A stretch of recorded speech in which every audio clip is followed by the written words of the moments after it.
Hello, welcome back to this channel. My name is Abel Kinkela, a network engineer professional who decided to venture into poultry farming in 2025 while still keeping his 8 to 5 job routine. And right behind me you can see how far we are in building this chicken house.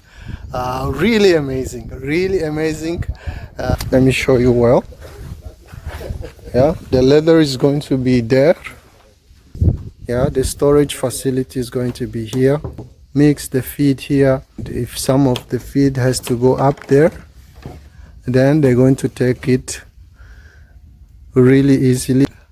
We are using 2 poles. One of the poles is to support the floor, and the other pole goes all the way up, right, for the roof.